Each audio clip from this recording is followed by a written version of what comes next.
Welcome to My AI and I, the podcast where humanity meets technology. Today's episode, Zuckerberg chose money over stopping scammers.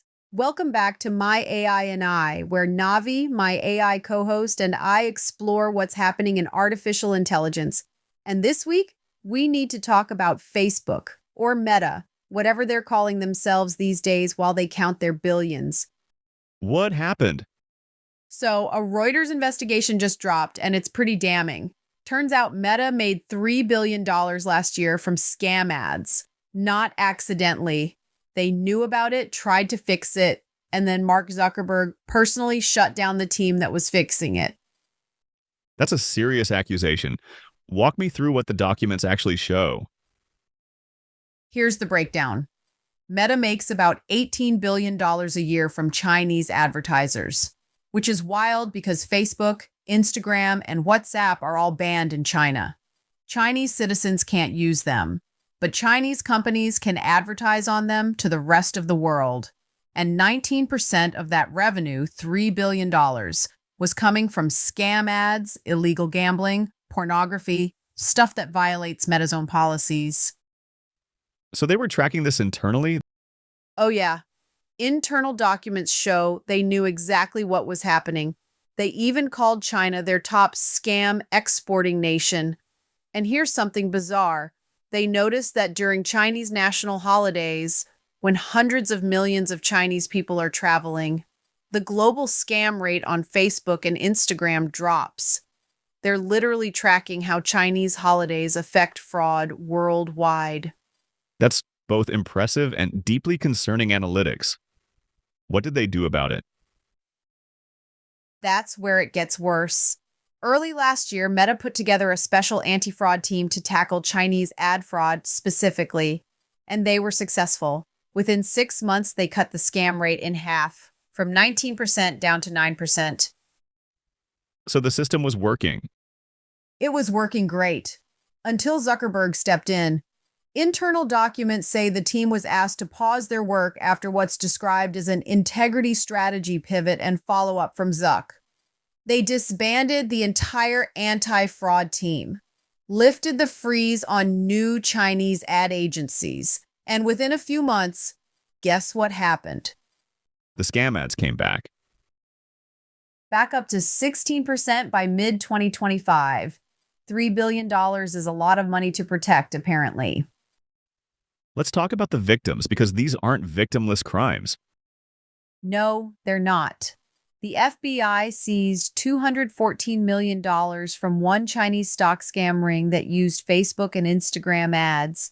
People lost their life savings to fake cryptocurrency investments, phony stock trading platforms. There's a Canadian Air Force recruiter whose Facebook account got hijacked to run crypto scams. Meta's own internal safety staff estimated their platforms were involved in about a third of all successful scams in the US, which they linked to over $50 billion in consumer losses. 50 billion. That's not a rounding error. And here's what really gets me. Meta wasn't just passively allowing this. They had systems set up that actually protected the scammers. They had a whitelisting process where ads from major Chinese partners would stay up for days while waiting for human review. Internal memos said this gave scammers adequate time to accomplish their objectives. So they prioritized business relationships over user safety. They did the math. Meta set what they called a revenue guardrail. They'd only sacrifice $135 million to stop fraud, but they were making $3.5 billion every 6 months from these high-risk ads. The calculation was pretty clear. There's something else in these documents that's important to understand. Meta required 95% confidence before banning fraudulent advertisers. Which sounds reasonable until you think about what that means. If they were 94% sure someone was running scams, they kept the ads running. And here's the kicker. When they did catch repeat offenders, you know what they did? They didn't ban them. They charged them higher fees. So the punishment for fraud was paying Meta more money to keep defrauding people.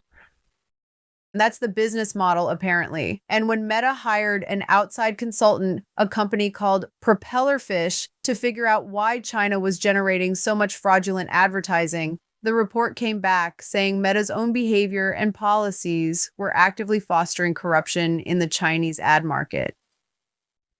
Did Meta dispute any of this? Their response was pretty generic. Basically, scams are spiking across the internet.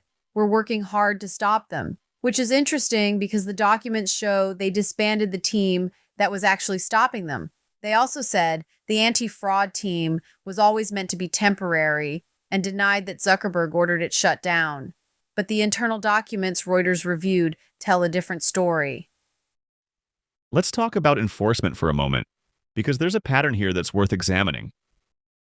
Yeah, walk me through it. The documents show that even when Meta identified major Chinese advertisers repeatedly breaking the rules, and they name one specifically, Beijing Tengzi Technology, they continue doing business with them. The consideration was always about revenue impact. There's actually a note in the documents where someone says you have to consider the revenue impact before taking enforcement action. So the question wasn't, are they breaking our rules? It was, can we afford to lose their money? That appears to be the framework they were using. And in early 2025, Meta made another interesting decision. They decided to permanently tolerate elevated levels of misconduct from Chinese advertisers. The internal documents say instead of seeking parity with the rest of the world, which they'd almost achieved during their brief crackdown, they'd just maintained the percentage of global harm from China. Maintain the percentage, not eliminate it, just keep it at the same level. That's what the February 2025 document says. They set it as policy. You know what this reminds me of? Those old tobacco company documents where they'd calculated the acceptable number of deaths versus profits. Except this time it's about fraud instead of cancer, and we're finding out about it while it's still happening. The comparison isn't entirely off base. Both involve companies making calculated decisions about harm versus revenue. So where does this go from here? Because I'm assuming there are actual consequences coming, right? Two U.S. senators, Josh Hawley and Richard Blumenthal, have asked the SEC and FTC to investigate and potentially bring enforcement actions against Meta. The former head of Meta's business integrity operations, a guy named Rob Leathern, reviewed the numbers and said the levels aren't defensible. This is someone who used to work there saying this publicly. What's the practical impact going to be? I mean, for people who actually use Facebook and Instagram. That's the harder question. Meta makes about $130 billion a year in revenue. Even if regulators fine them, even if they're forced to implement better fraud detection, the fundamental business model hasn't changed. They make money from ads. The more ads they run, the more money they make. And Chinese advertisers represent over 10% of their revenue. So the incentive is still there to look the other way. The incentive structure hasn't changed. What might change is the level of scrutiny and the potential penalties for allowing it to continue. But that depends on how seriously regulators take this and whether they impose penalties significant enough to change Meta's behavior. Here's what bothers me most about this whole thing. It's not even that scams exist on the platform. That's going to happen. It's that they had a solution that was working and they chose not to use it. They chose the money. The documents do seem to show a deliberate choice between enforcement and revenue. And the thing is, Facebook is already banned in China. They're not trying to stay in Beijing's good graces so they can operate there someday. That ship sailed years ago.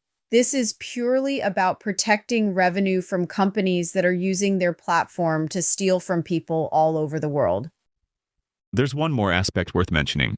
The documents indicate that generative AI is making this worse.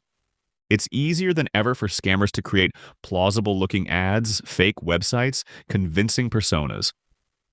The barriers to entry for fraud are dropping, while Meta's willingness to enforce their policies apparently is too. So it's going to get worse before it gets better. Unless the regulatory or legal pressure forces meaningful change, yes. The technology is making scams easier to create and harder to detect, and the enforcement systems Meta had in place were deliberately scaled back. You know what the really cynical part of me wonders? How many other tech platforms are doing the exact same math? How many other companies have looked at their fraud numbers, calculated the revenue impact, and decided the money's worth it? That's a question these documents can't answer, but it's worth asking. All right, so bottom line for anyone listening, if you're on Facebook or Instagram, assume that scam ads are a feature, not a bug. Meta knows they're there. They know how much money they make from them. They had a team that cut them in half and they shut that team down.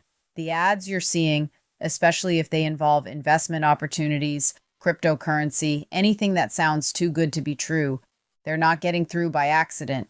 The advice is the same as it's always been, but perhaps more urgent now. Be skeptical of ads, especially financial ones. Don't click on investment opportunities from social media. If something promises guaranteed returns or sounds too good to be true, it probably is. And maybe, just maybe, remember that the platform doesn't have your back.